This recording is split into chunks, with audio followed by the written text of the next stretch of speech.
welcome so much. We're so happy to have you here in Poets of the East. And so to me, every poet is a sunrise. Even this chap down here with the charming beard, he's a sunrise too. My dear friend Mircea. All right. So, Kate, Yes. let me ask first, is that short for Catherine or are you Kate? No, it's short for Catherine, actually. Yes. A Okay. name that no one seems able to spell, but people are Ah, far more comfortable with Kate. So, yeah. like any household Kate. Yeah. Americans often get their literature from movies, so I have to say I'm also familiar with Kiss Me Kate. Some marvelous music there. But as a matter of fact, my wife and I used to have a theater company, and Ah, we had all kinds of theatrical presentations, and I wrote probably 2 dozen pieces for the commercial stage. And one of the reasons, the last things I did in Florida is we did several scenes from Taming of the Shrew uh, mm, for a for a women's reproductive rights cause. absolutely. I can imagine that went down really well.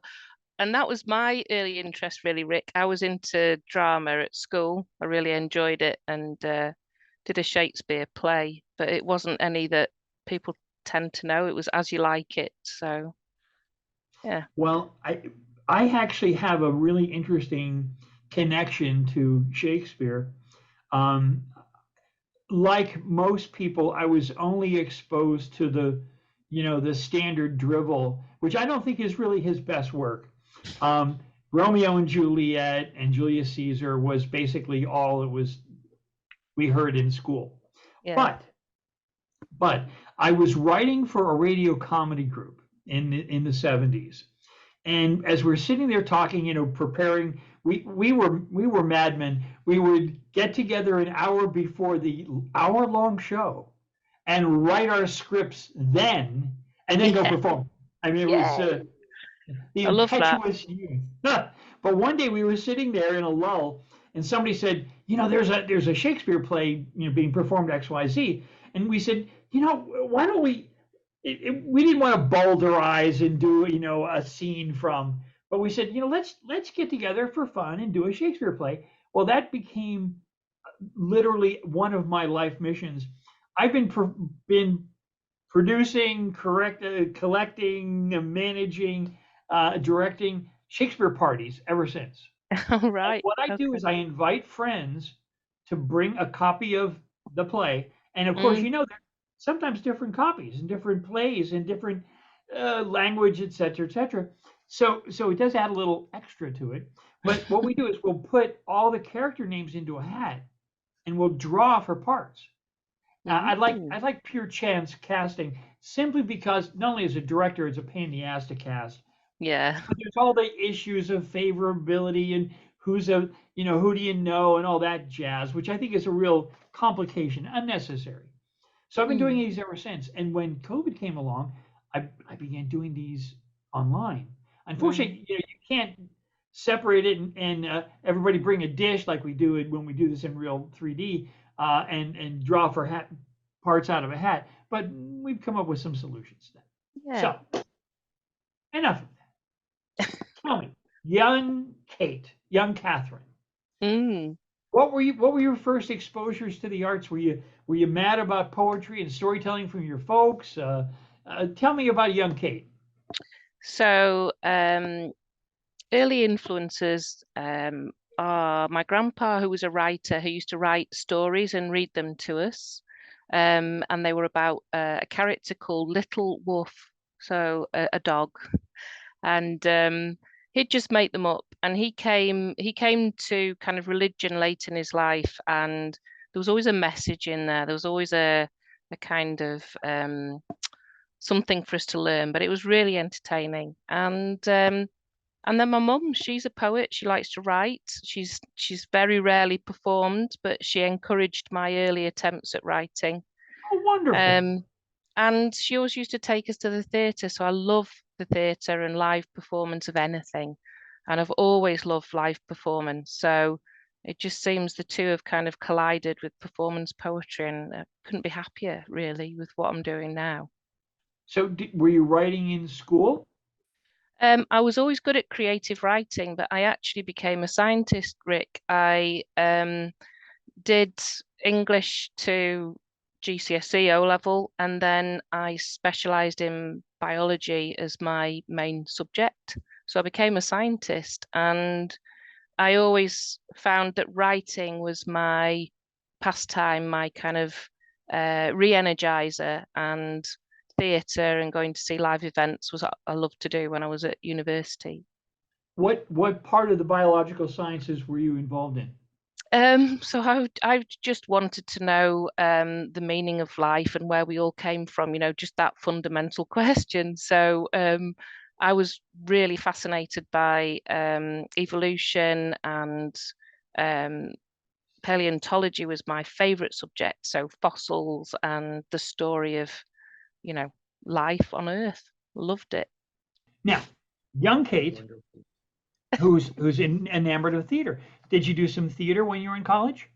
Um, so at school, I was in school productions. I met my husband while doing amateur dramatics, and we did Shakespeare together, and that's how we first met. But after going to university, no, I didn't do any more um, drama myself, but I did get a job in the theatre in the box office. So that was great because I got to see loads of shows. So I was still connected to the theatre, but in leisure time, which was lovely. And I have always tried to go to live shows before the pandemic when it became more online stuff that I got into. So yeah. Let No, me I ask you, I haven't done the drama since school. do you have a favorite Shakespeare play? Um, do I? It's a great question. The thing is, at school, I tended just to do Macbeth over and over again. But we were talking before about the Taming of the Shrew, and I did see that in an outside production in Dunham Massey, near where I used to live. So that was great, and I really enjoyed that. So I think I've got my favorite is anything live. I just love live theatre. So even if it's opera and I've, got no understanding of what's happening, I like being there and experiencing it because I can get the emotions. So let me ask you this. Um, when did you feel, I obviously you had a foot in the sciences and were enjoying that and doing it professionally. When did you really feel that you were a writer? Well, that's interesting. I don't know that I'd even describe myself as a writer now, if I'm honest, Rick. I would describe myself as a poet. Um, so I can't be a poet if I'm not writing, I suppose. Ah, But it's never about the writing. It's more about um the honesty and the truth in the words. That's what matters to me. So when did I describe myself as a writer? Came out as a poet in 2016, although I knew I was a poet for ages because everything I think is in rhyme. And when I'm in my element, I record things which basically is spoken word. So when I write things down, when I'm at an event and I write notes, they tend to rhyme even if I don't mean them to. You will know what that's like.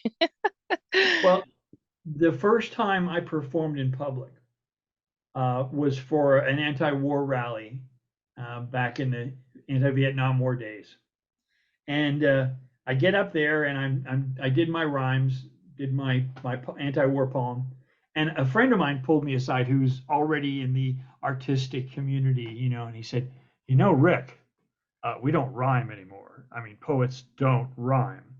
And I said, well, okay, I accept what you're saying. I understand what you mean. What you mean is it's not popular and it's Yeah. not the taste of the time. And I said, Yes. you know what? I care less than that about what the taste of the time is.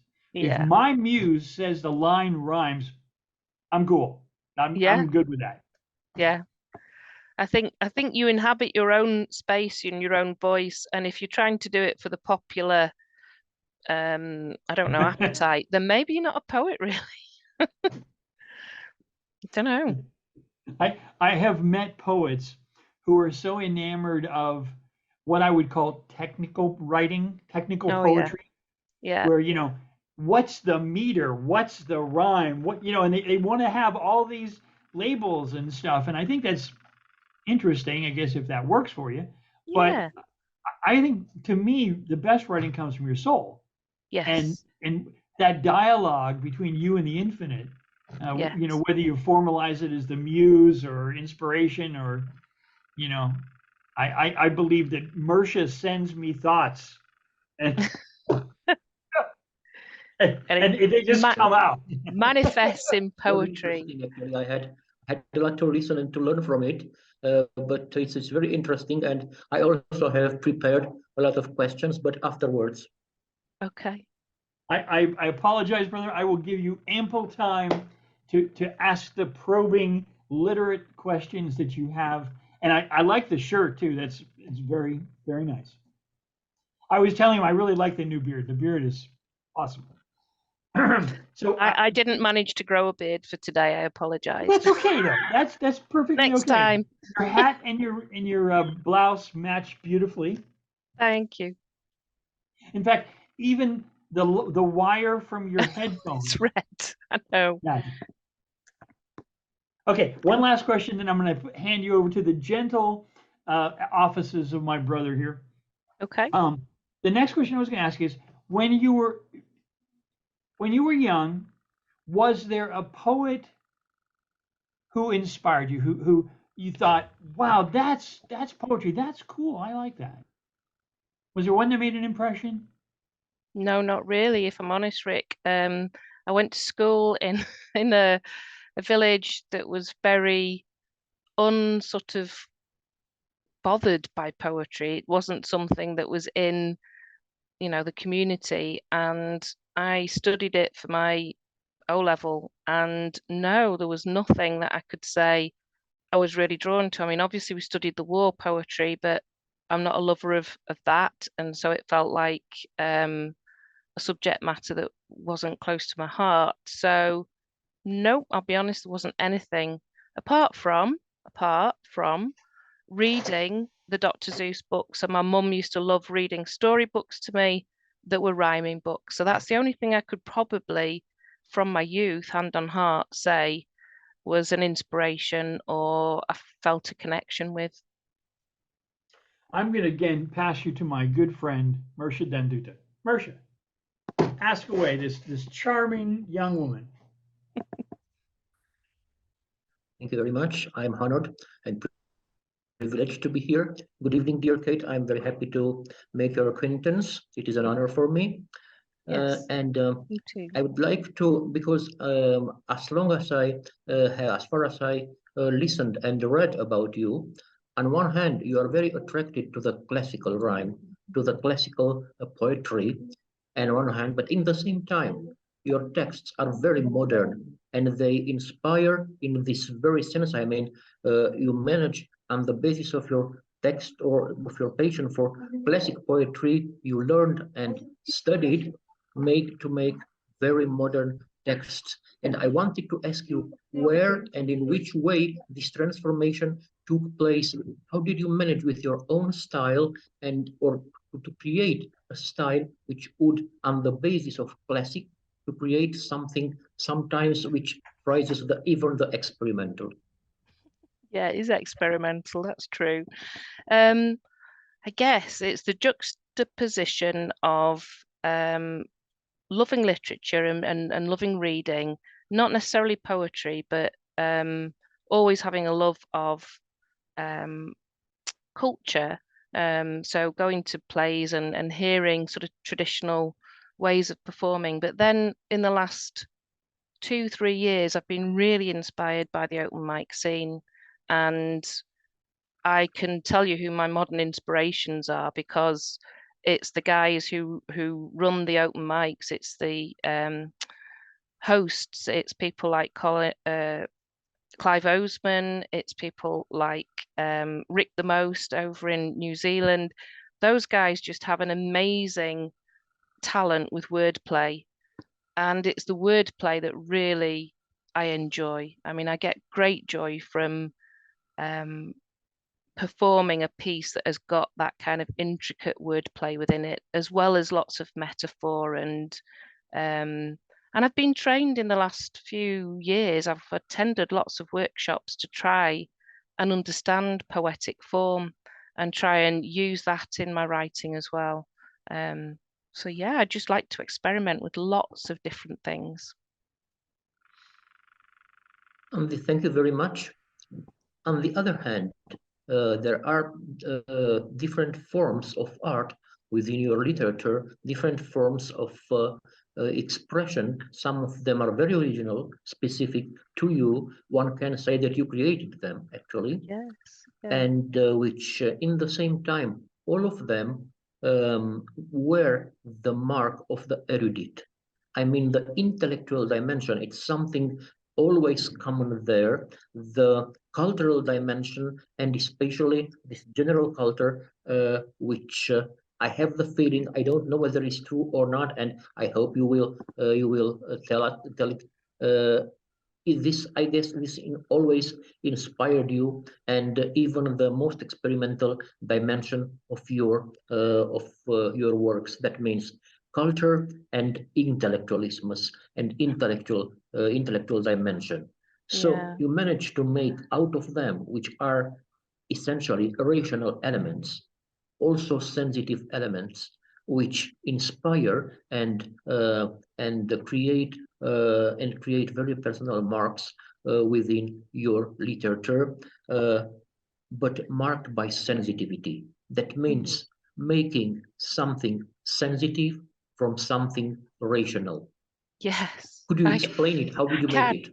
Well, so I was trained as a scientist to PhD level. So, you know, that scientific brain is always kind of there, looking at the logic of things and how things, the truth, if you like. So there's the scientific truth and the poetic truth. And I always try and include, without even really thinking that's what I'm doing, but those two things balance each other in my writing. So I'm always interested in wordplay, yes, but then grounding it in something that is meaningful. And it can be meaningful because it's logical, or it can be meaningful because it's emotive. And I've always been drawn to the two sides, if you like, of the human experience. And people have said that before, and I don't recognize it. But, you know, as you just said it then, being in touch with both sides, maybe of the brain or the human experience, is something that I've always been very, very interested about. So I guess it comes out in my poetry. Thank you very much. Really charming answers. Actually, somehow I would say in tone with your poetry, which actually they are vibing with your poetry and are by themselves little poems.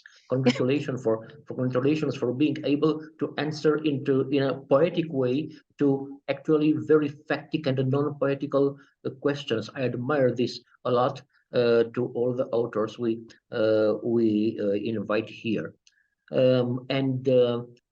Because I'm sure that Rick as well and me for sure, we are impatiently waiting to listen to your texts. I will now resume my last question. I won't make them more.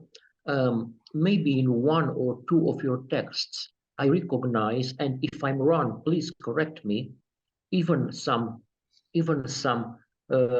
traces of religious or not religious, but philosophy of religious elements. Is this due to some personal feelings in this field?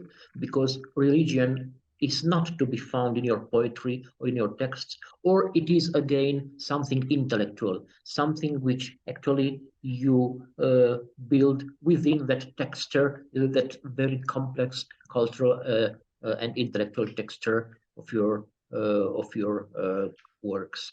I think I'm a very simple person in that I believe that we're all spiritual in some way. And, you know, the scientists would say that we're all made from stardust, wouldn't they? So I think we're all united in a way that we don't really appreciate, and that I would prefer to think of my religion as being believing in people and being spiritual in its purest sense, really. So I'm interested in different religions, in different narratives, but I feel that they are just different ways of making meaning of the world. And as an evolutionary biologist by training, you know, I believe that that helps us accept life and death and the struggles that we all go through. And I'm not against anybody finding a way to help them through that, but my way is poetry. I think poetry is spiritual enough for me.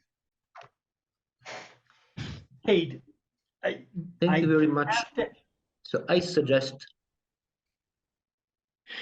that we listen to this spiritual poetry, which doesn't need any other religious infusion anymore. Well, I have to ask one more question, and I'm Go the on then. inquiring mind. You Yeah. know, I'm so curious. As a science philosopher myself, and very much a student of the history of science, I want to ask you. You know, recently there's been some discoveries about what I'm going to call animal awareness. Yes. I read some experiments with fish and mirrors, Yeah. and there seemed to be, quote, I'm going to say, surprise that animals were self-aware. I want to ask you, does consciousness and sentience stop for you at Homo sapiens sapiens? No, absolutely not. Absolutely not. No, I think that's a very privileged position for us to want to occupy. And so no, it doesn't. And I think that if you are a biologist, an evolutionary biologist, you recognize that humans are just an amalgamation of other life forms that have gone before. And we're only here because of every life form that has existed on the earth before us. So none is greater or lesser than the other, really. Now, I have a follow-up question. Since it's been proven quite scientifically, quite quantifiably, that dogs have a sense of fairness, you've probably heard of those experiments, right? Why do you think it is that some humans seem to completely lack a sense of fairness? Oh gosh, that's a whole different debate, isn't it?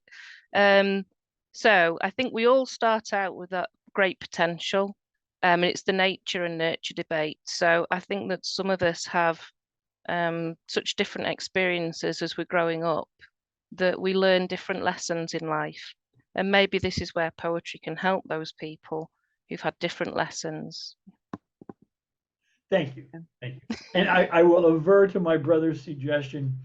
Kate, my dear, if you will share some of your work with us. Yeah. And I will add this. Sometimes, you know, in the Zoom poetic universe, we seem constrained. We have 2 minutes or 3 minutes or 5 minutes. You are not constrained. Oh So if my there's a goodness. long piece that you have always wanted to read, but 3 minutes didn't work or 5 minutes didn't work, stretch out, my dear. You have Okay. the floor, the walls, the ceiling, the backyard, the back porch, and even the South 40. So What have you unleashed is all I can say. So I have a collection, a poetry collection. It's not out there, it's not been published, but I'm going to read from it. And the way it's structured is it's based on the 5 end of life regrets. So I'm going to read the heading and then I'm going to read a poem associated with that end of life regret. So the first one is, I wished I'd had the courage to live a life true to myself, not the life others expected of me. And the poem I'm going to read for you, or perform for you, really, I'm a performer, it's called Who Am I? And this is a golden shovel. And it's taken from a phrase by Anne Frank, which is this: I can shake off everything as I write. My sorrows disappear. My courage is reborn. Who am I? Who am I in all this world of possibility? How can I have been born? I would shake my head in disbelief. The odds are off. 1 in 400 trillion. Everything else more worthy than me, as I'm left wondering, why was I born at all? You rejected me, so I write myself into the world. Through my creativity, I gain agency over my sorrows. My many melancholies disappear. And gradually, I look forward to my tomorrows with inspired courage, growing from determination that this is the only way to stake my claim and be reborn. That might answer the writer's question. So the next end of life regret is one we may all have if we work hard for a living, and we have to. And this is, I wish I hadn't worked so hard. I'm probably going to read a couple here. So the first one is a poem I wrote a long time ago. It's called Work-Life Balance. It's a short one. I had a father who went to work, and it was his life. I had a mother who had a life, and it was her work. I don't remember my father. I shall never forget my mother. And that was, as I grew up, their inspiration to me. And yeah, I worked hard. In fact, I was very busy. And this poem is called Busyness. Busyness is seductive, sucks us into rumination despite our determination to be mindful. Busyness is addictive, makes us feel productive, feeds our activity with fresh dopamine hits, fills our thinking space as we seek another fix. This always-on management creates an ecosystem of never getting the important work done, constant forgetting. Busyness kills our compassion, burns out inspiration, smokes our eyes, strokes our egos, sucks our souls dry. And yes, I guess I worked too hard until I realized it wasn't worth it. And there were better things to do. This poem is called Resignation, and it's dedicated to my last corporate boss. And it's inspired by his emails, actually. Really, begins your email, with your opinion black on white piercing my open heart, with your disrespectful frustration spiked with managerial spite. I'm smited by a claw-headed hammer hitting unseen nails, problems of your making in my mind. Really? I'm here again, where one person's view trumps all others. Dialogue dissolves unheard, like the ibuprofen I take for another migraine headache. A pounding headache from overthinking how to meet expectations unspoken, respond to feedback ungiven, react to criticism scattered liberally, and still be me. Imperceptibly, the emails change, and I think, now we're collaborating. Now we're getting on, not realizing the turn in phrase was you withdrawing your support. And what I mistook for respect was the imminent threat of another bitter ending. And when the day arrived and I was told to stop, I was angry with relief, exhausted from trying, close to my third collapse and too worn out for crying, from my stress-related efforts to adapt to you, when you never seemed to want to work with me. And again, I wonder how I got hooked 2 years ago by the shiny strap line that diversity fits in and everyone belongs. I swallowed that wormhole. Now I'm eviscerated, and that's what happens at the end. The toxic culture's poisonous, leave us with hearts beating arrhythmically. Never forget, most workplaces are responsibility traps, hidden behind counterfeit emotions and smiling human faces.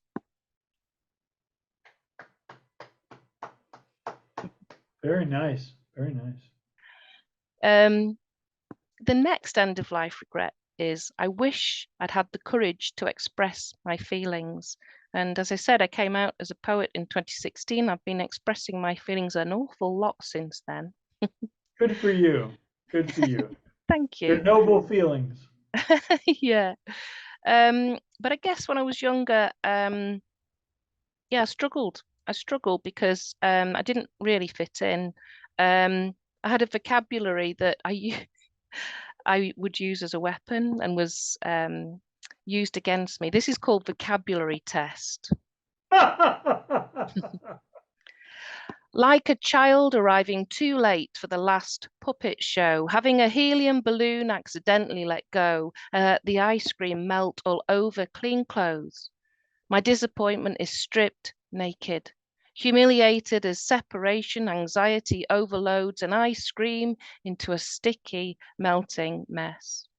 That's high-functioning anxiety dancing with a highly sensitive personality manifesting in its magnificent Sunday best. It's empathy on steroids, every emotion amplified, nerve endings permanently fried and blending all my fears. It's tiredness on top of tired. These layers are a quilted comfort that smothers my guilt in permanent pincushion anxiety.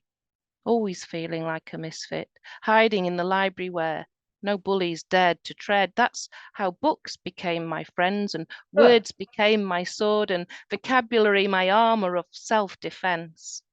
Calling people things they couldn't comprehend, had no idea how to respond until the only answer became their fist in response to my punchline.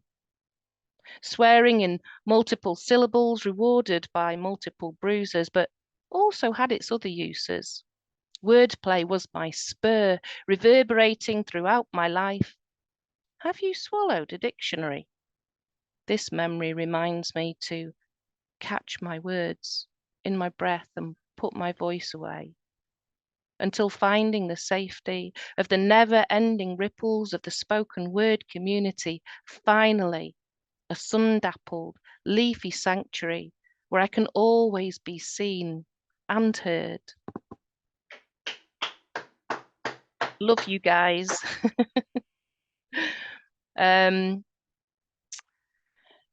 I will go to this one. This is a quick one. Yeah, and then as I grew up, I realized that my feelings probably did matter more than other people's. This poem's called Moving On. The smooth-handled brush warms to my touch, the swish and the swirl as we gather the dust, remnants of meals and vegetable peelings, my unwanted feelings, the sweep and the swash as I pile them together, the bits and the bobs, satisfying jobs, a heap of what was, swallowed by dustpan and swiftly brushed off. When I put this collection together, I had quite a lot of poems for the first few sections, and the next one was, I wish I'd stayed in touch with my friends. And honestly, this has not been a strength of mine. And I think it's because it was hard when I was younger to make friends. And this poem gives you an insight into that. It's called Double Dutch. Our peers made it clear we didn't belong. The words that we used were too long. The way that we dressed was fashionless. The clothes we were given were plain wrong. The phrases we made up were pretentious. And contentiously, we didn't exchange this for acceptable phrases to say what we meant. Instead, we discovered more incongruent ways to be present, with no malicious intent, but to honour ourselves and our differences. We spoke double Dutch. They couldn't understand much, nattering about nonsense as if it mattered, making new nothingness to soothe the gaping wounds of bullying and indifference. Do I have a happy one about friendships? I don't know. I'm just looking. I think this is probably the happiest one I've got. It's a short one. Just It's pick called some favorites. These are delightful. I really enjoy them. This is called Synergy. My smile is a simile for our friendship. One syllable multiplied to 3. Your kindness multiplies me. Very nice. May I read one for you? You may. You know, I think it's only fair when I ask you to read for me that I offer back in return a little something to palliate the silence on this side. I'm going to read you one of my favorite science ones. I'm sure you heard that in the world of paleontology, there was a discovery a few years back in the reevaluation of the fossil record. They decided that plesiosaurus didn't exist. Oh. These were just really teenage diplodocuses that we had misunderstood. And I was thinking about that, and I thought, you know, I mean, it's one thing to be extinct. We've all accustomed ourselves to the idea of being extinct. But to have even extinction robbed, I mean, to have this simple, vague unreality of extinction, to have that taken away. So I wrote this. The Bronto, I never saurus. Oh, Bronto, so sorry, Saurus, not once but twice removed from us, not relinquished to museum rust, not languished, piano weary neath the veil of dust, must while away the hours you trust. So far away from us you twice. It isn't really very. Not only do you no longer live, not now, even in that slim aware must give no live, because they said you never did. Not even once did breathing live. Deuce Dunsing wife, not ever lover, not ever wife, reclaimed once it seemed from ancient mire. Now, so short in hours retire. Twitch tossed, great long-tailed beast 500 tons, weaving through our imaginations, your lumberings come. We saw you dumb. We saw you 10 elephants long. We never thought you hadn't come. 'Twas said, 'twixt head and tail, a bristly bundle of fibrous fun. You drove 2 brains instead of 1. You cheated death. You cheated grave. You never even really came. A mis-ID they now are knowing, heard from scientific newscast crowing. Now they know, now seem saying those in whose mind you once seemed playing. 200 tons, a slowly moving mountain of mistake. You didn't nuzzle the reeds at the lake. You didn't puzzle at the volcanic passion. You didn't stumble through the marshy morning while midst munching grasses muffle yawning. You didn't hug the sunlight strength. You never stretched your tail its length.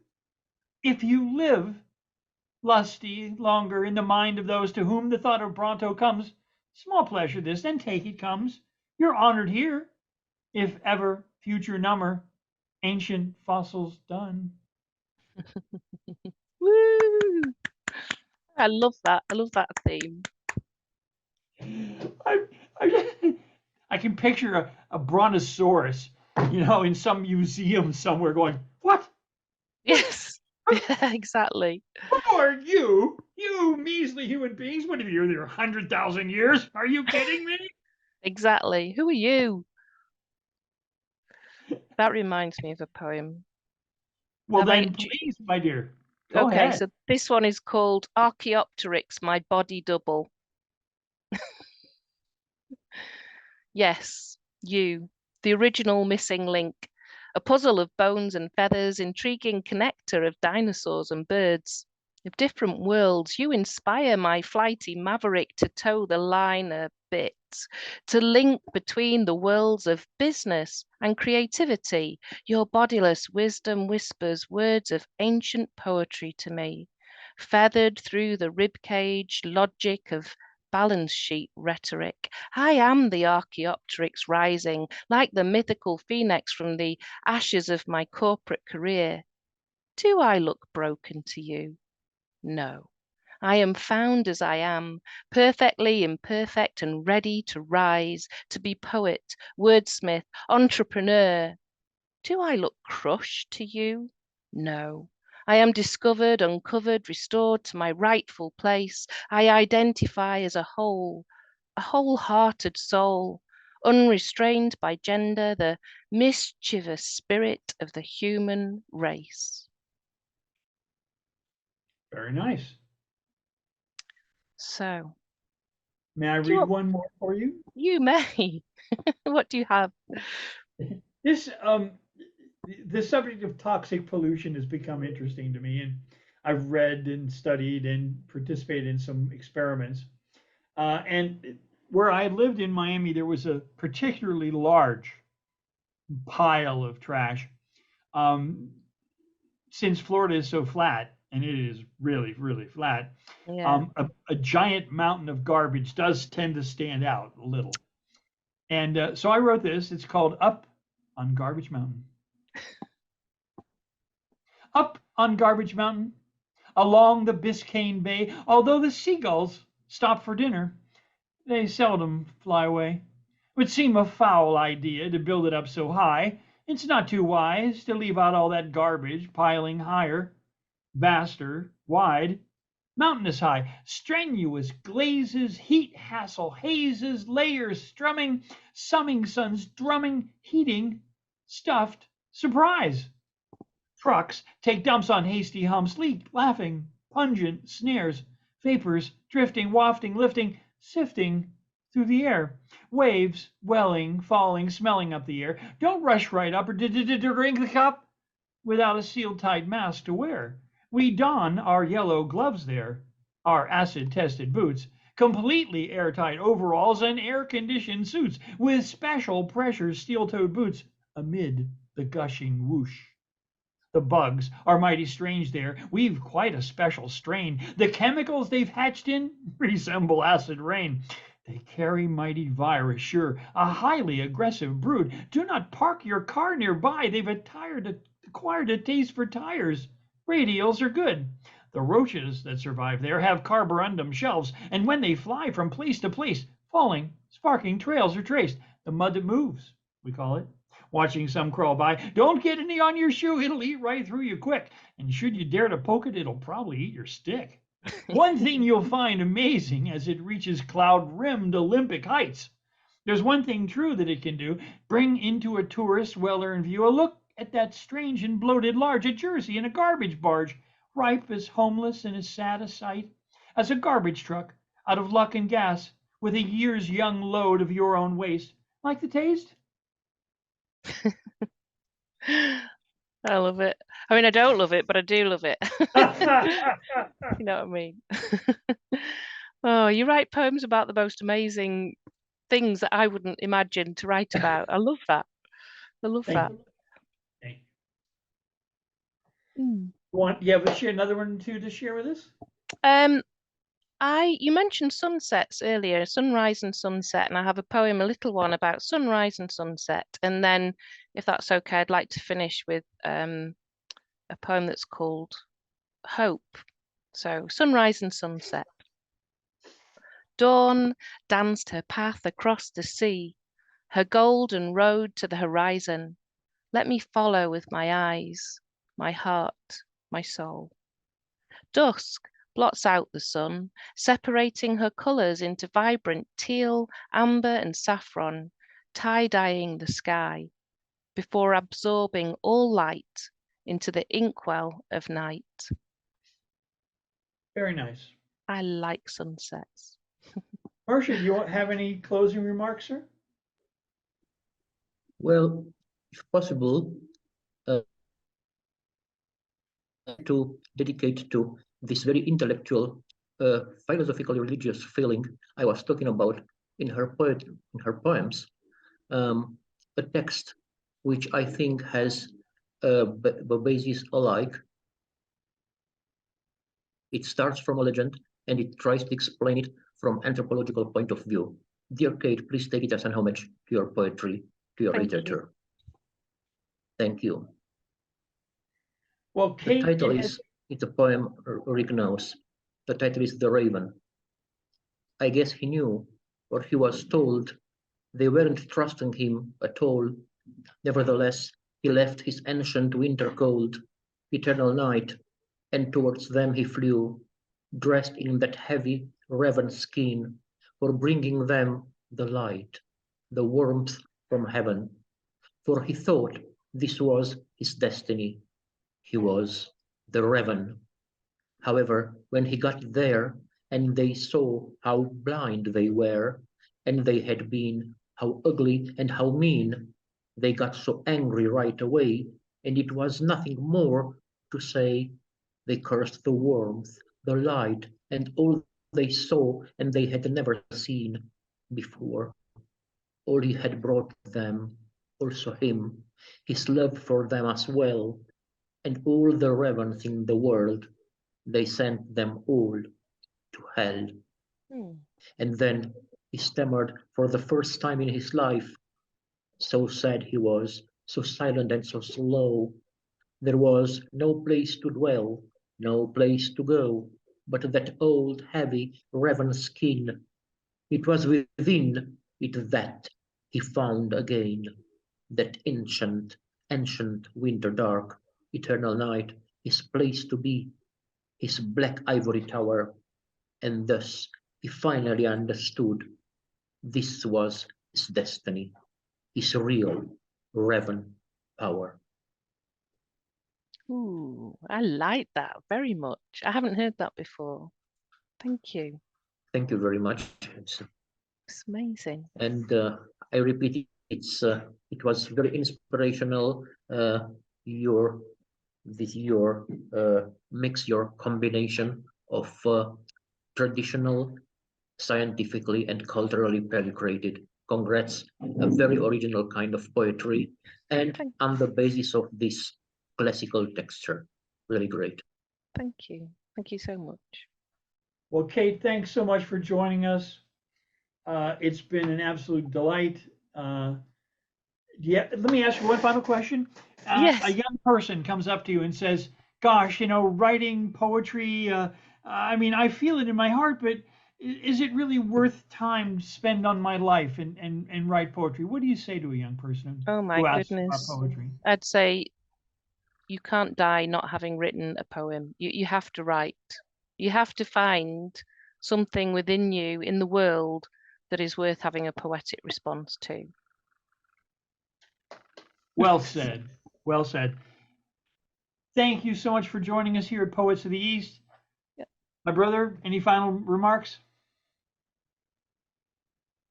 I'm impressed, and I'm under the very strong impression of this very original literature and poetry I made acquaintance with. Not compulsory today because I studied it before, but I want to congratulate you, Rick, for this initiative, and thank you very much for inviting Kate Jenkinson for as a guest of Poets of the East. I think this is something which gives sense of existence to our program, having such wonderful poets to present here. Thank you very much, Kate Jenkinson. Thank you very much, Rick Spisak, Poets of the East.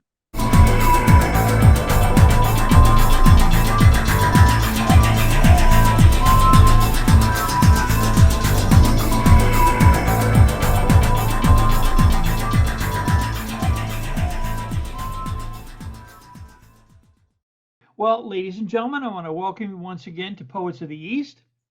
My guest, Lucia, is a wonderful, talented poet. I've heard her work for many, many years. Lucia, how do you pronounce your last name? Actually, my name is Lucia Daramus. Daramus. Daramus. Okay, let me make note of that. Lucia Daramus. Okay, wonderful.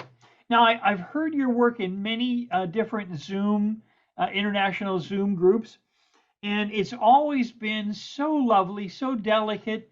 I was wondering, before we get into, you actually reading some of your work, could you tell us about your young life? When did you get interested in the arts or in writing? I understand you came from Romania and settled in the UK. But first, let me ask you, as a young child, did you enjoy poetry from your early days? Actually, yes. First, I would like to say I am a British Romanian poet, writer, classicist, artist, and freelance journalist. I was born in Romania, growing up during the communist regime of dictator Nicolae Ceausescu. Actually, my childhood was in hospitals, living in terrible conditions. And because of a very hard situation in Romania, a communist country at that time, the hospitals or state institutions were like communist orphanages.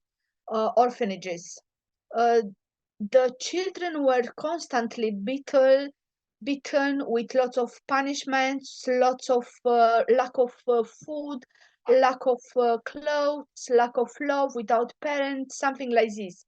Because of this awful situation, I developed my imagination as a form of survival. And I came up with my own world called Limelfia, where I could escape the horrors of reality. Limelfia for me was a perfect word in my mind that time and even now.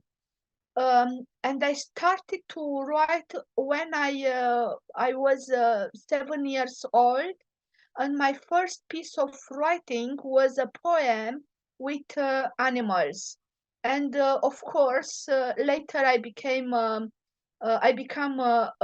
poet and a writer. Um, and if you like to know something about my publication, I will talk about. Okay, just one moment. Let me welcome my brother Mircea Dan Duta. Mircea, welcome.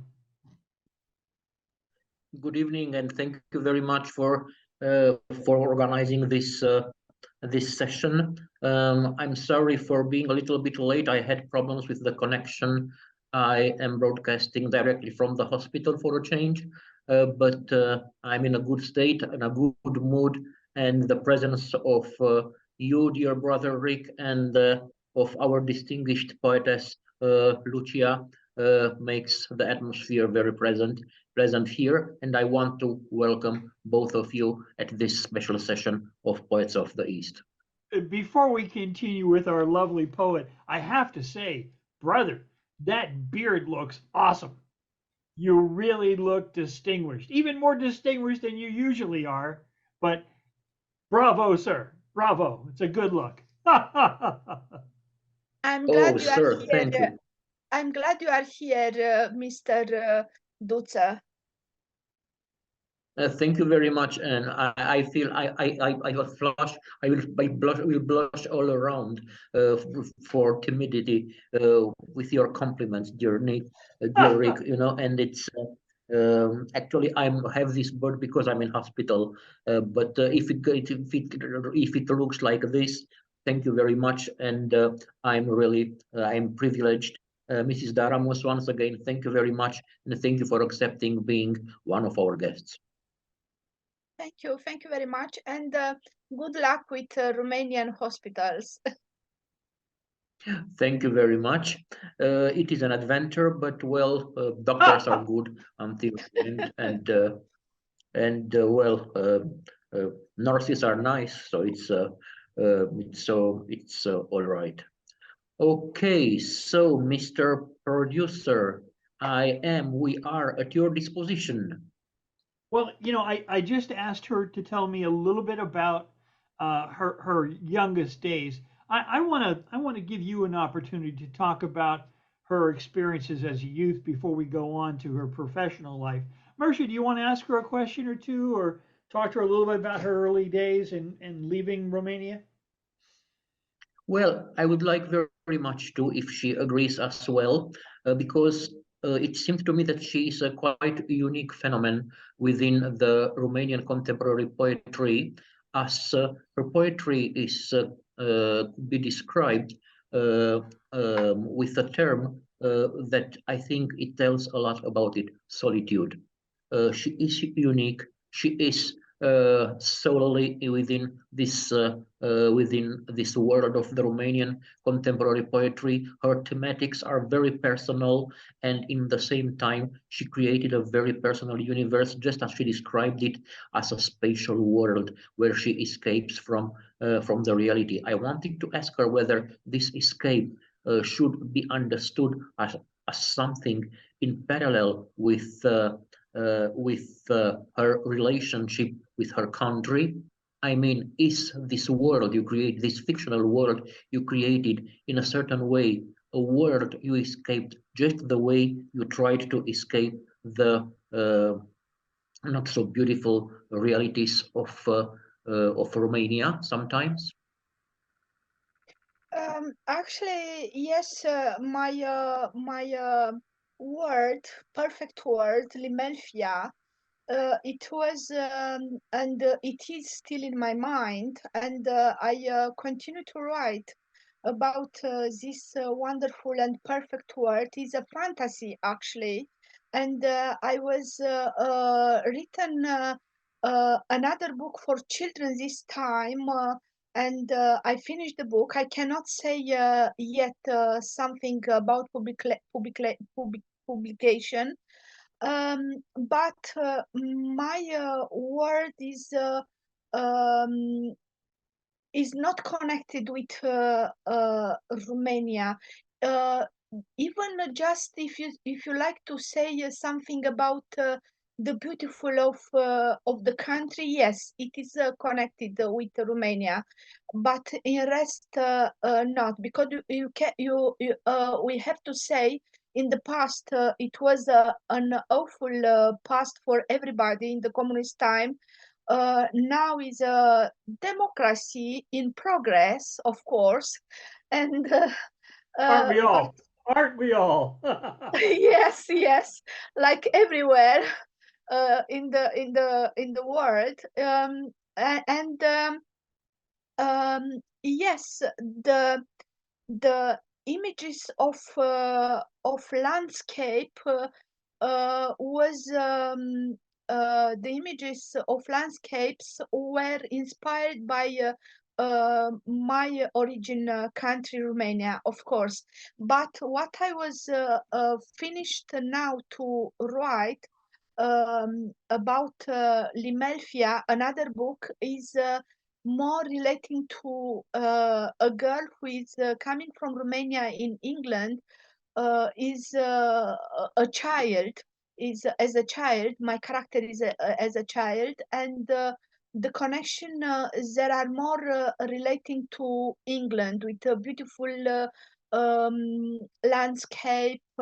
If you both of you, if you have visited England, the UK is wonderful, a very very very interesting landscape here in England, between green, old green, and fresh green of the grass, in contrast with old stones. And yes, it's more relating to England. This is my perfect word, Limelfia, and what I said previously, I cannot say more because my book is in progress now, Sure. in progress for publication.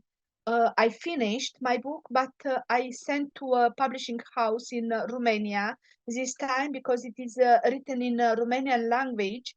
And uh, yes, this is another book about my perfect word in my mind, Limelfia. And actually, because And you mentioned it, so you still maintain contacts with the Romanian literary world, with Romanian publishing houses, with Romanian writers, because you told me I had the impression that you were writing now only in English or in Italian, and Uh, Yes, say, please. Sorry, I interrupted you. No, Yes, this is the question. Did you still maintain connections with the Romanian literary world? oh, yes.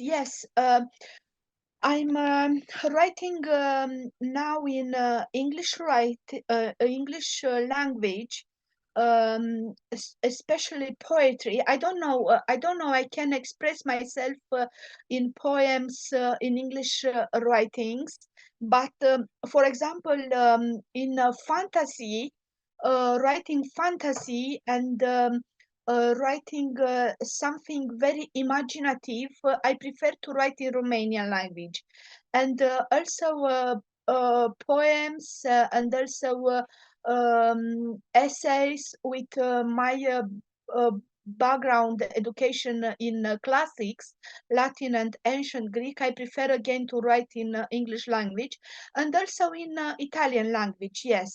But because I studied for a master degree, I studied linguistics. Sometimes in my poems, what you will notice quickly, I prefer to um, plant some lines in ancient Greek, in Latin, in Romani language also, because I have some Romani heritage in my background, and I know a little bit Romani also, and I'm planting also some Spanish language yes, I am very close to European languages because what I said previous, my background in education is relating with Latin and ancient Greek, and what you know, of course, especially European languages are regarding and relating to Latin language. May I ask Well, your, it is really. Yes, I was just please, going to ask, please, Rikra. Sorry. is the painting behind you Great. some of your artwork? Here, So yes, please, Rikra. is my painting. That's what I thought. I'm sorry, brother. Go ahead. No, it is a very good question and in a very good moment. The good question, the best question in the best moment. And I think this really explains a lot, this plastic that I mentioned explains a lot of her poetry and how she explained it also with the help of her philologic studies. This fulfills the image about it. What do you think, brother? Maybe it's the time to kindly ask Lucia to exemplify this with some of her beautiful poems. What do you think? Well, I wanted to ask her a couple more questions first, but and I certainly will allow her ample time to read some of her work. But I also wanted to ask, since you are both not only an artist of words and in multiple languages, but also you're an artist in what we might call the graphic sense. Could you talk just a little bit about your graphic art? Um, do you paint? Do you do mixed media? That obviously looks like a sample of mixed media where you've got some painting elements and some graphic elements or photographic elements. You want to talk a little bit about your graphic art as well? Oh, yes. Um, it's a little bit of a long story. I will don't say now about this, but I was diagnosed with schizophrenia here in England, and as a form of my mental health, I used to paint. Yes, I have to recognize this, and but is a painting in oil style, in acrylic style, and also multimedia. I started in Romania, and I had a collective exhibition in Cluj-Napoca in the museum in Cluj. And here also here in England, in Gloucestershire, I had and I exhibited my art work in galleries, museums, underground places, and also I sold. Yes, I sold some paintings, and Bravo. yes, and my subjects in art are especially regarding and relating to landscape. Um, and what I said actually previously, England and also the UK is so beautiful and so attractive for artists, and I was inspired by landscape in from Scotland, from Ireland, from Wales, also from here, some places, the beautiful places here in England, and of course, but sometimes I'm invented my subject with fantastic characters, and after I am painting something in fantasy style. Quickly, I'm writing, being inspired by my own paintings. I'm writing some fantasy story for children. May I ask? I'm a graphic artist myself, and I always enjoy talking with other artists about their graphics. This interesting piece behind you, I wonder that, that I see an arch, and I wonder, is it a wall or is it a bridge? I see human beings in sort of a part of a building or in front of a building, and I also see what to me looks like a sun in the sky. I see what could be snowflakes, the white falling down, and there's some hanging down, maybe vegetation. I was wondering if you could talk just a minute about the painting, what you saw to it, or is it simply an abstract that happened as it happened? Because I know that both things are possible. Yes, both things have possible, but now actually is a place in Stroud, in my former town when I was using to live for 12 years. And it was behind this building. This that building represents a pub. Is a pub in reality with a bridge, and under the bridge is a river, and it was a very special day when I was captured this image, because it was between winter and spring, and it was with blooming trees, and some rain of leaves of flowers, and wind, and I was very inspired. Yes. May I ask one more question? The two figures in sort of part of the building or in front of the building, are those figures, who are those figures if they are someone in particular? Oh, is myself when I was a little bit youngest, and one of the child of my best friend, who is Romanian, and she's the child in the image now. She's a young adult. She's studying in Oxford University. She's very clever, and she's a poet too. And her name is Irina Husti, and her background is Romanian too. And yes, I said she's very clever. She's studying with Oxford University English and history. She's a poet too, and also a painter. Well, thank you so much for the tour of your painting. It's so lovely and so interesting. I love what you've done with the textures. Oh, The thank you. the little maybe the brick-like elements that make up the building, the little dashes and dots around on the bridge, the interesting treatment of the water there. Very lovely work. I really enjoy your work. Thank you. Oh, thank you. My brother, do you want to ask another question, or you know what? Let me take one more while you're thinking about it. I am curious. I understand that there was a real hardship when you were very young in the orphanage, if I understand correctly. But I was No, wondering when. not in, sorry, not in orphanage. I said in hospitals, and because it was a communist country, each institution,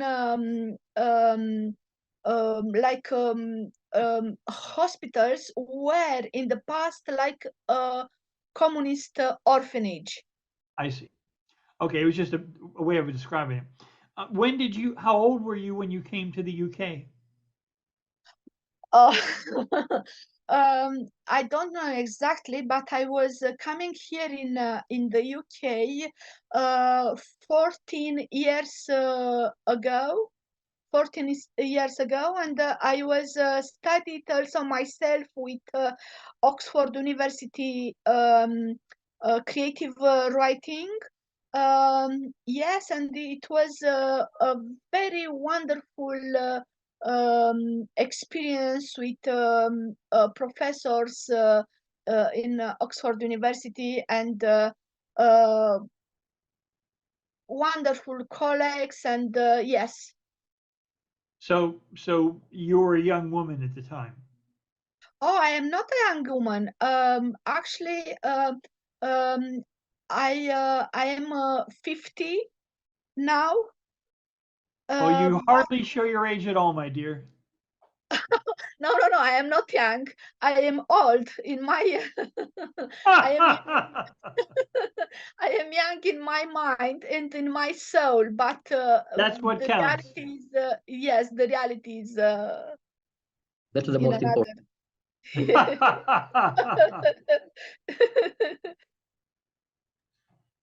Mircea, would you have any other questions about her young life? Well, actually, I think the tour was quite complete, and I'm still under the charm of her answers and of the description of her art. I would like very much to hear her poem. I think that's a generous and thoughtful thing to say. My dear, so I want you to know you have all the time you need. 15, 20, half an hour, whatever it takes is no problem. I want you to read some pieces that maybe were too long to use in the standard little Zoom box, okay? So if you want to read Okay. some of your longer work, it's perfectly fine. Right, brother? So anything at all you'd like to read, Lucia? It's your stage, my dear. Okay, thank you. I will. My piece work is free out of the iron cage, honoring my mind.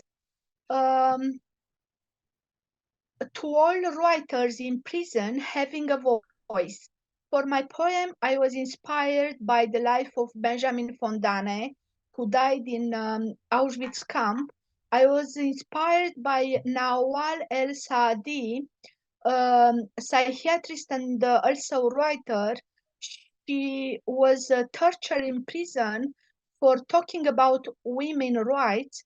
And also, I was inspired by Ahmet Altan, writer who was imprisoned for writing about human rights too in Turkey. And my poem is Free Out from the Iron Cage, Honoring My Mind by Lucia Daramus. Um, Winter, without clothes, only rag pajamas in winter. Winter, winter, winter, with iron teeth. The teeth are biting from my flesh. Once a day, a watery coffee, without shadowy traces of coffee beans. And loneliness, deep muddy loneliness. But I fly in my mind. I'm feeling in my brain the love of my Ollie, above the sky, what I'm seeing in a corner of a small high window. The voice of my lover, abstract voice and neutral voice, touching my face, my skin, my heart. Remember only that I was innocent and just like you, mortal on that day. I too had had a face marked by rage, by pity and joy, quite simply a human face. I'm carrying on my prisoner wings fates, desires, dreams of all earth's inmates. Even I will die. I will be tortured. I will be oppressed for my voice, for my thoughts, for my choice. Because I fly. I fly with my power. I fly with my suffering and my smile for this wonderful world. Yes, my suffering, my death, my humiliation will talk about our captive world. We need people to speak loudly against injustice. Spring, spring is coming, and birds are singing in the prison's courtyard. Males and females, beautiful birds dancing around each other with flowers, flowers in their colored beaks. Smoothly, I'm caressing one of the flowers, fallen down and keeping it to my breast for later, for the next day, and for tomorrow, and tomorrow of my life in my cell barrack with iron bar, punished in this amazing spring in the sky and on the earth. Flowers are not allowed around. Prisoners, prisoners, punished, punished. But my mind is blooming. Flowers and birds, green leaves and colored pools, mountains and flowing rivers. My mind is a garden, a forest, a tree jungle, and a peaceful beach, springing out from my torture, humiliation, and suffering. My wounds, especially soul wounds, draw the endless heavenly words through ornamentation of words. Summer is coming. Yes, summer, summer.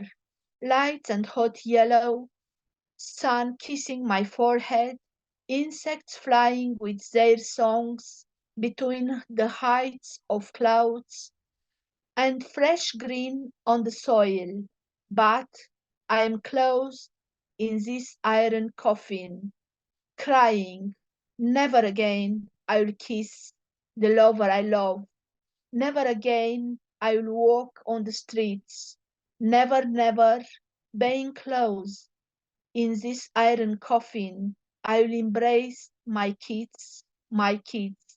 Summer, my past beautiful summer, please, please, let your fingers to touch my future sister summer. Maybe in my mind, maybe. But death, never I will kiss my lover under free bright summer sky, summer sky.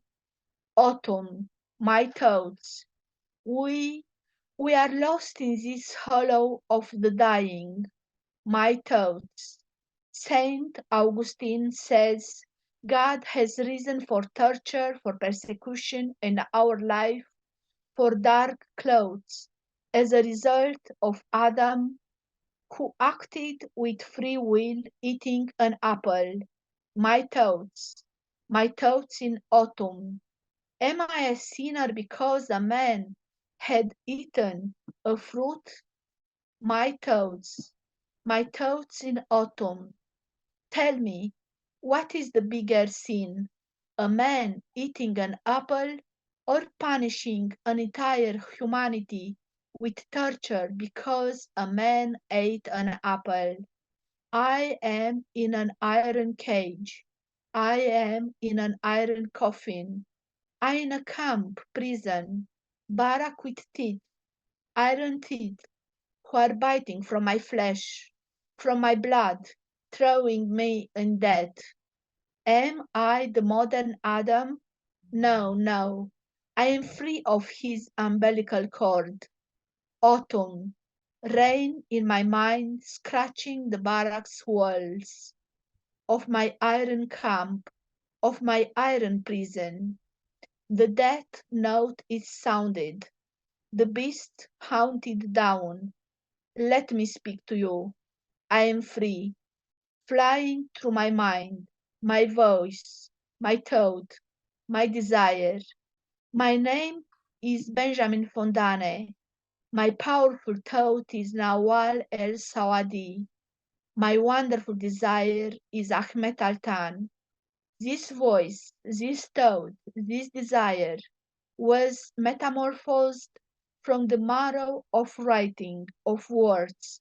I am a writer, out from the iron cage. My soul is free, honoring my eagle worm, honoring my mind, my mind.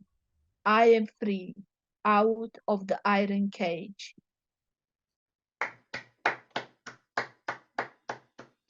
Beautiful, I beautiful. think we can Strong work. remark the very beautiful, of course, but I think we can remark the very grave. That's why I wanted so much her to start with her poems, because this argues actually what she described about her art, the very graphic dimension.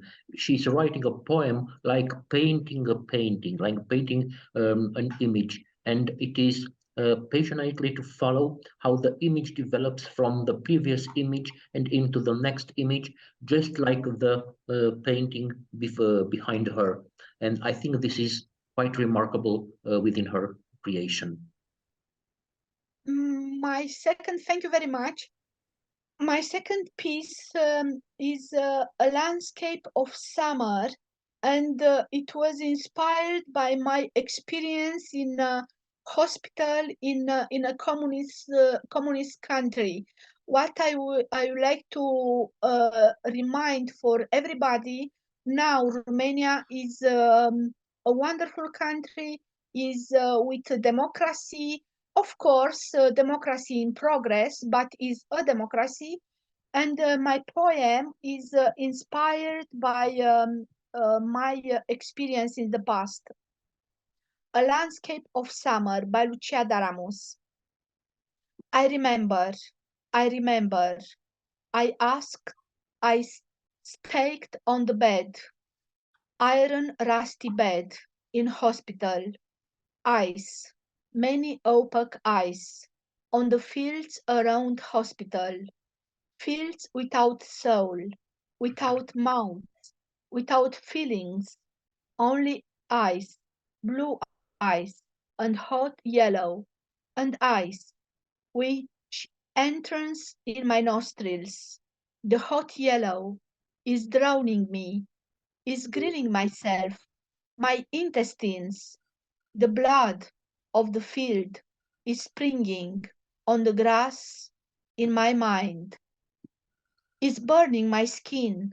It is summer, hot air, hot yellow times, and the smell of burning on the field designed by my mind. A landscape of summer, summer, a summer of neutral connection, and angels crowded in a room, a hospital room, with iron, rusty beds, and a burning melting sky of a summer in my mind, away, lacrimosa, by Mozart. Pain, pain, and death rise from the ashes to be judged, and demons, demons from my dream. The demons count my dreams. I am in an abandoned hospital. So I was like, well, when you said morning glory Sorry, golden on your lovely face, I'm like, oh my gosh, if you could even see my face right now, it's all and demons, demons from my dream. The demons count my dreams.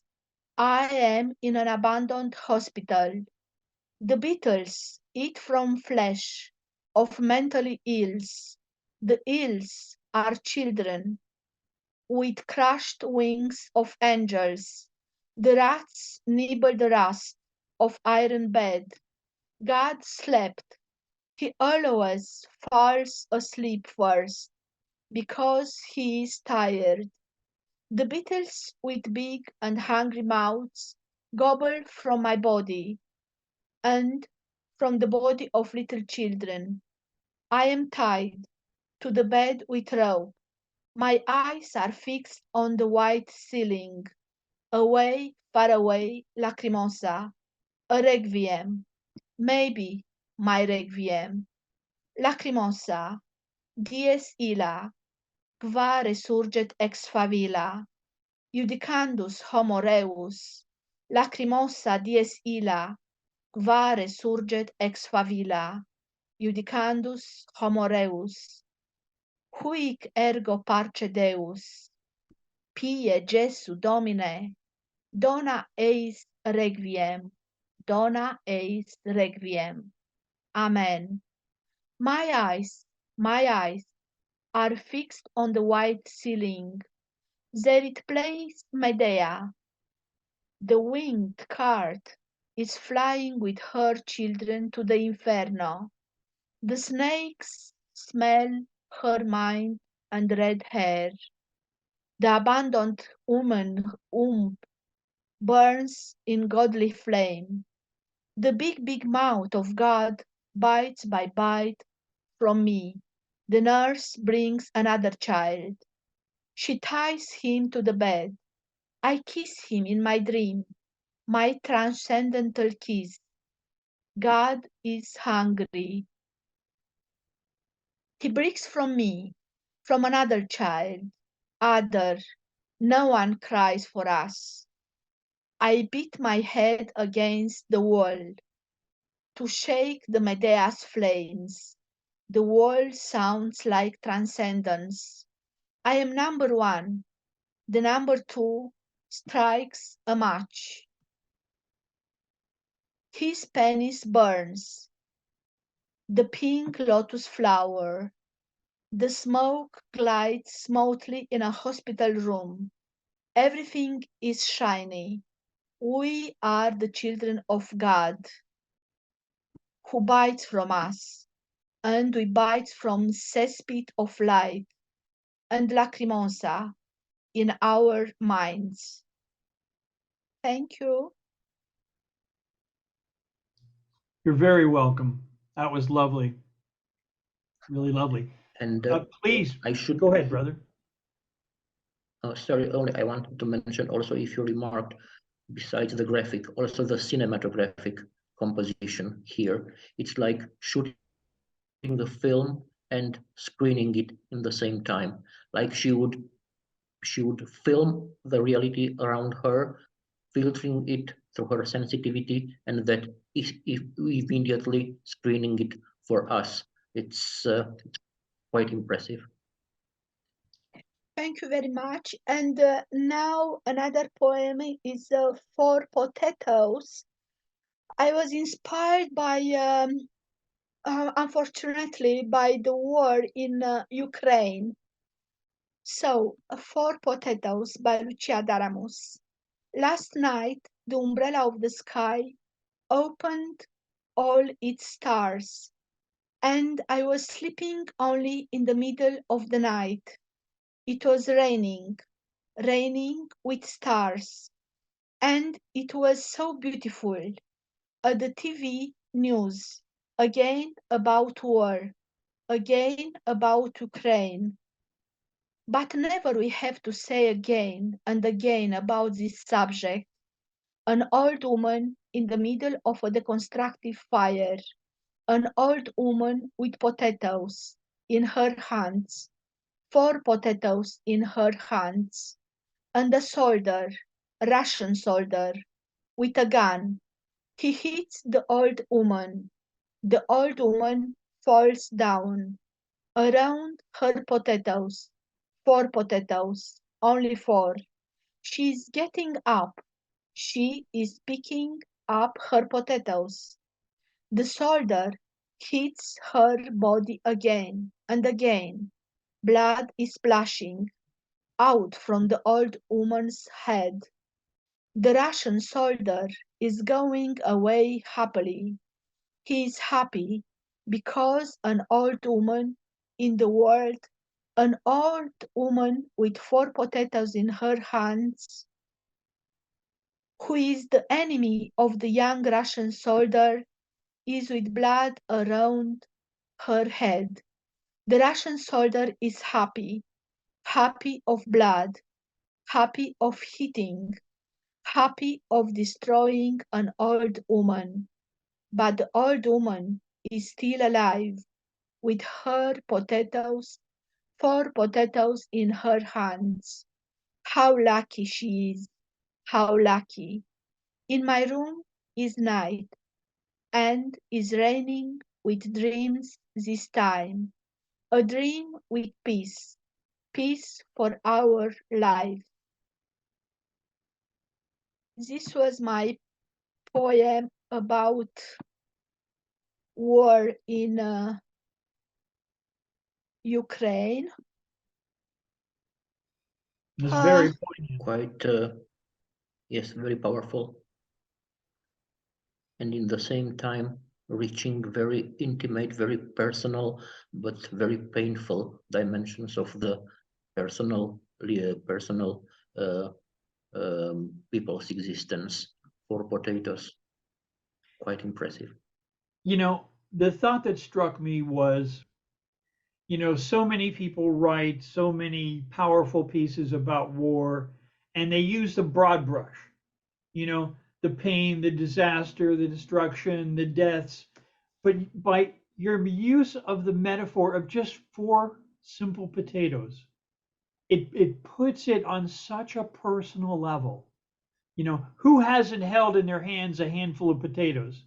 And when that, in all probability, is the only thing that woman has, it really makes that a treasure. I thought it was just exquisite. Thank you so much for that. Thank you very much. Actually, it's a poem very much in the style of Mrs. Lucia Daramus, which, as a very generous poet as she is, dedicates texts of equally generous texts to equally generous causes. And this is on one hand because she is all in all, as a person, a very generous one, and understands a lot the problems, and is very interested of the problems of the world we are living in, and she understands as a duty for herself as an artist, as an author, of writing about those poems. Therefore, I'm not surprised at all by this poem, and therefore, actually, I accepted to talk about it without hearing it before, because I think there is a lot to say about this tendency of Mrs. Lucia Daramus within her poetry, within her thematic. That means those universal thematics which are so actual and so general for mankind, for our planet. On the other hand, it is, as she lives in the UK, I think it was also, we will find out after the poem, of course, but I think it was also the stress determined by the Brexit and all the fuss around this political and moral and civic, which actually determined a lot of tension in the UK, and why not admitting it, between the UK and the rest of the European Union. Very interesting is for me also the one aspect. Mrs. Lucia Daramus connected this, let's say, formally purely political motive with the motive of language, or the unity in diversity language style of the European Union is one of the pillars of this organization. So I'm very curious to hear the text, and I'm sure we will add another little diamond to this episode dedicated to Mrs. Daramus. Thank you. And can I read my poem? Please. Yes, thank you. So, my music of all languages by Lucia Daramus. I am from the east and south and north, when the wind dances so slowly and is singing the story of its people. The fields, like in England, are green and shaggy. The clouds are whirling on the sky, and the sky is so fragile and blue, like my soul, which is keeping the entire planet. But you don't understand this because of your inner deconstructionist revolution. Mr. Boris Johnson, I am just a woman staying in front of a strong man. What can I do? What can I do? What can I do? My powers are only my words, words, words. What can I do? What can I do? On the streets, there are many conflicts. A special culture fights against another one. Everywhere is a fight. Yes, a fight. Mr. Boris Johnson, I am not a terrorist. I am a European. Domnule Boris Johnson, nu sunt o teroristă. Sunt o europeană. Signor Boris Johnson, no soy un terrorista. Soy un europeo. Signore, io non sono un terrorista. Io sono un europeo. Curie, den ei promocrates, ei europaios.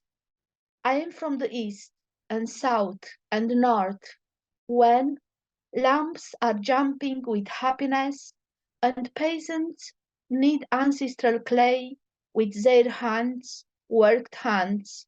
The door of their soul is open for each human because my country is Romania. When Brâncuș crushed the stones to make his golden bird flying over the world. My country is Poland, when Chopin touched with his fragile fingers the sounds of our nature. My country is Germany, and Britain, and Ukraine, and Italy, and Spain, Spain, when Picasso and Salvador Dali painted. My country is Denmark and Greece and because I am a Muslim, Buddhist, Jew, Muslim, Christian. Yes, Mr. Boris Johnson, I am a European. I am a European. And in my veins are flowing the musics of all languages. Thank you. What a beautiful poem. Very, very nice. Very nice. Thank you so much for joining us. Misha, you want to make a comment or two, my friend?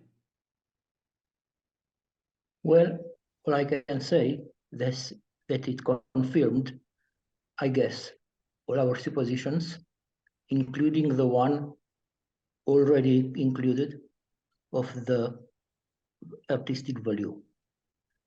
Actually, it is possible to write about general thematics and not reaching a very special, a very high artistic value. It's not the case of Lucia Daramus. She knows how to write about precious things with a precious language and a precious poetry. Congratulations, Lucia Daramus. Thank you very much, Rick Speak, and thank you very much, Duța Dan Mircea. Lucia, may I offer you one of my poems? I always feel yes, bad. Of course, I would like so much to hear your poems, and also Mr. Duța, if join us with one of his poem, I will have my gratitude. I think that's a very good idea. Mircea, while I'm reading this, maybe you can find one of yours if they're handy. This is something in the exact same spirit, Lucia, of your last poem. And there was an interesting occasion that brought it on. I was working with an anti-war group, people who opposed the war in Iraq in my country. and we were all working together very well, but occasionally there was some friction between our Palestinian friends and our Jewish friends. And unfortunately, it got a little worse and got a little worse and got a little worse, and it was distracting us from working together for peace. So I suggested that we have a meeting of just the Palestinian folks and just the Jewish folks sitting together. And I asked them if they would do one thing, if they would listen twice as much as talk, and if they would agree in advance that the other people were as important as human beings as they were. And you know what? They did. They came together, and the people who came agreed that they would respect the other side and listen. So I wrote this because as I was leaving, I was so happy. The meeting went very well. Everyone got along. There was good feelings generated for the first time in these two groups in our larger collective. But as I was walking out the door, feeling very, very good, a young man came over to me and he said, "Well, obviously you're Jewish." And I went, "Oh my God." That I really did not hope that that was the takeaway. So out of my frustration. Actually, it's very good. Actually, it's very good to be Jewish. It's very good to be Pakistani. It's very good to be all nationality in the world. Yes, of course. So I wrote this. This is called "I Thought You Were a Jew." So it goes like this. I'm a Jew. I'm a Buddhist. I'm a pagan. And what's truest, I'm a Christian and an animist, sometimes a philatelist, a Tibetan and a Hindu. And no matter what you do, I think I like what you do. God, I think she's very open-minded. I'm reminded when St. John's at stake, I'm calling Blake. And when Luther calls, I'm an Eskimo too. I think that's the least I can do. To wear a ghost shirt to my baptism when Martin causes a schism. I'm a Muslim and a Druid. My position's rather fluid. I'm a Sikh and a Taoist. Of that, I think I'm proudest. A capitalist and a pinko. At least sometimes I think so. Sometimes I'm agnostic. A Rastafarian Coptic. A Methodist, contrarian, or even a librarian, a sectarian Siberian who often turns to Mecca while counting on Kabbalah to get him to Shambhala, a Catholic Baptist evangelist, a Dunker agrarian fundamentalist, a 7-day adventurist, juggling snakes with the Lady of the Lakes, and while praying aloud at Delphi, a Mithraic Tantri yogi, a Jasmine playing boogie. A close insight to God, at least that's what we thought. A Confucian and a Shinto, it seems that's what I'm into. A Calvinist and a Navajo with a nodding wink to Xanadu. A Cherokee, a Schwabian, Swinburgian, Zoroastrian Hussite. A Theosophist and a Thelemite spilling celestial spiritual dynamite.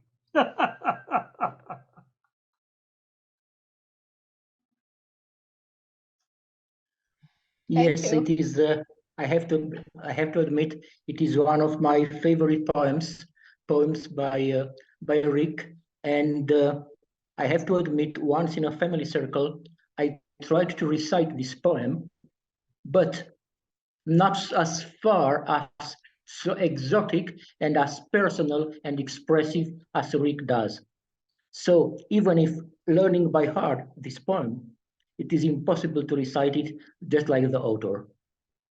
Therefore, it's true. This is true, Rick. Therefore, I choose for today a poem which maybe has a specific language. I hope not too easy to imitate or to recitate by someone else. I have to explain you. It is about a real character, a boy which lived in my block in Bucharest, and he had some problems, some psychic problems, but in exchange, he had a fantastic fantasy, and Each day he would came with a new story, with a really imbettable fantasy. All those stories were made by two characters, him and his cousin from America. Nobody knew if this cousin did exist or not, but they were going together through all those adventures, and they had a very special, specific language in outskirts of Bucharest. I hope I managed to translate it into English. From Great Mims's recollections, how we saved Grandma's hands from death. Dude, so once Grandma called on my homie cousin, the American, and me to come, cause the heat was thick, I tell you this, and the hands pick out but grab wasn't none wet, none maize, none han. Them chicken kiss my ass goodbye one by one. So then I took small pebbly bits, made it dark around the place, gave them to the hands, and they bitten into it when lights were out. Pebbles seemed like seeds. That's how me and my cousin saved their grandma's chicken from kissing my arse. When I turned the light back on, the hands saw me and went, "Awesome, my dude, great Mimsy, awesome, my dude." And one of them laid 3 eggs for me and my cousin, the American, to have a bite on the way. But 2 of them cracked because my cousins got designer jeans tight. Tough luck, my dude, tough luck. Good eggs, tough luck.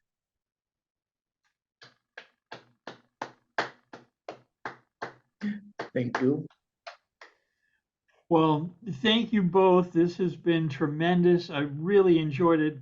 Lucia, so nice to get to know you a little bit.